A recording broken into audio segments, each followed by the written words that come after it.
So you have decided to change your life. Next year is going to be the year when things really become different, because last year life punched you in the face and things didn't work out. Last year didn't live up to your expectations, but that is okay because there is next year. And next year definitely won't be like last year or the year before, right? Well, it might be different, but it is only going to be different if you make it different. You can't keep putting the same meat into a mincer and expect a different kind of sausage to come out. Most people will plod along the same road every single day, expecting something to suddenly be different. We all hope for that little moment of magic, but everything that changes has one thing in common: something has to change. If you want next year to be different to last year, something has to change it. Something or someone. And I've got a secret for you: that someone is you. Because nobody else is going to change your future for you. This is one of the great levelers in life. It doesn't matter how rich you are. It does not matter what family you're born into. It doesn't matter if you've been fed by a silver spoon or picked up rice with your bare hands. The path for your future is in your hands and nobody else's. Sure, we all have different starting points. We all have different situations. For some of us, life is going to be much tougher than for others. Some of us have obstacles to overcome that may seem impossible.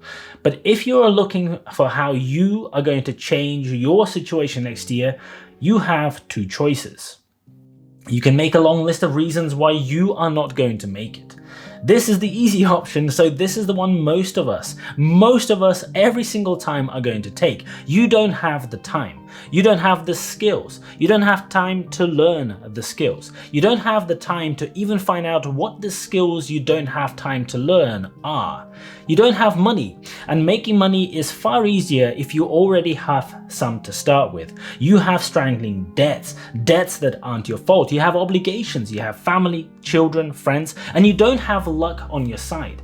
Making a long list of excuses in your head is easy. It gives us the comfort blanket that makes us feel like it's not our fault.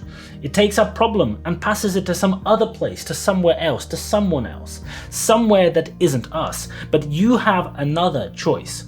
You have the choice to be the agent of change for yourself.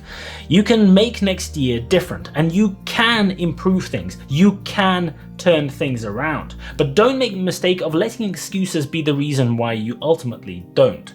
Instead, take these 5 steps, because if you follow these steps, you'll do all right, I can tell you that. Step 1. Learn. Most people fail at the very first step. They just don't learn. Learning is boring. Why waste your time learning? You are not at school anymore, and learning doesn't pour money into your bank account.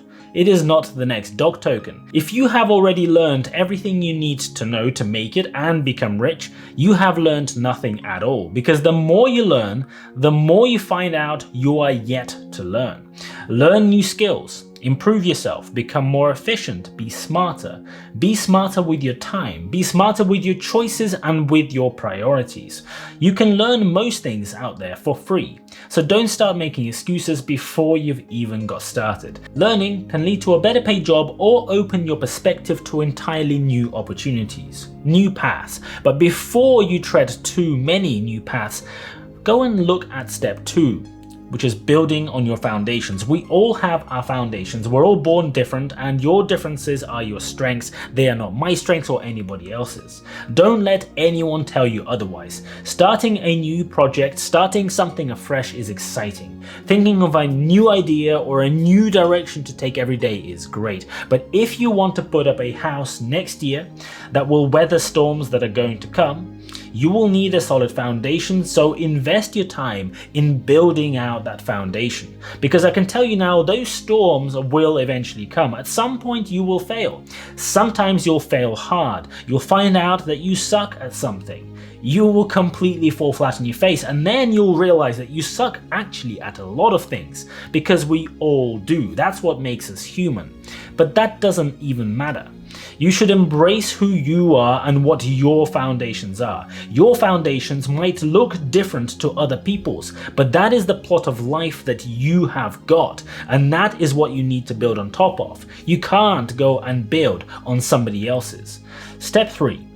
Make new beginnings. We are all creatures of habit. That's what keeps us sane and what gives us the structure we crave. But new beginnings don't come from following a habit. And new beginnings are the agent of change that can make next year different. Truly different to last year. New beginnings mean taking yourself out of your comfort zone. It will make you uncomfortable. You will feel like an imposter. Maybe you need to change direction and go down an unfamiliar path that might take you to a better place than where your current path is headed, but you won't know. Maybe you need to start something on the side. Maybe you need to let out the creative demon inside you that you didn't know was there. Maybe you have a gift that has been sat in its wrapping paper since the day you were born. Don't be afraid to try new things and try them hard. Give the tree a really hard shake to see what fruits fall down to the ground. And don't be afraid to fall flat on your face into the deep cold mud in the process. That is just part of the game.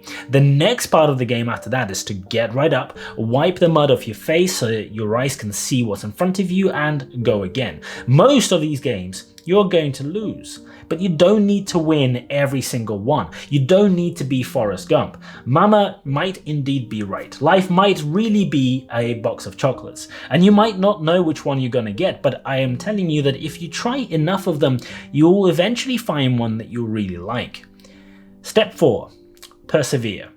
Most people who make it this far will fail at this step because it is the hardest one of the lot by some margin. It is easy to get yourself fired up one morning when you feel great, you've woken up in the perfect mood to conquer the world and you want to go and do it. And you might even make yourself keep going for a couple of weeks, maybe like, the 95% of new gym joiners are at the beginning of January. But fast forward to a dreary, bitterly cold and wet morning in late February, not the same year but the year after.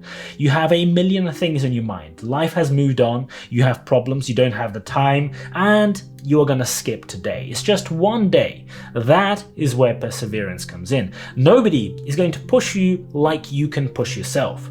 Nobody will challenge you when you don't keep going. In fact, most people that you know will do the exact opposite. They will think that you're weird because you're grinding away on a Saturday evening instead of watching the latest reality dancing show on TV. They will think you're weird because you are reading a university logic textbook instead of the celebrity gossip column in the paper. And they'll think you're also very weird for learning how to code for the first time instead of completing your favorite video game. Perseverance is hard. Make no mistake about it, but perseverance is also the biggest differentiator between those who do and those who do not. We often attribute success to a unique concoction, a weird mix of natural ability and luck.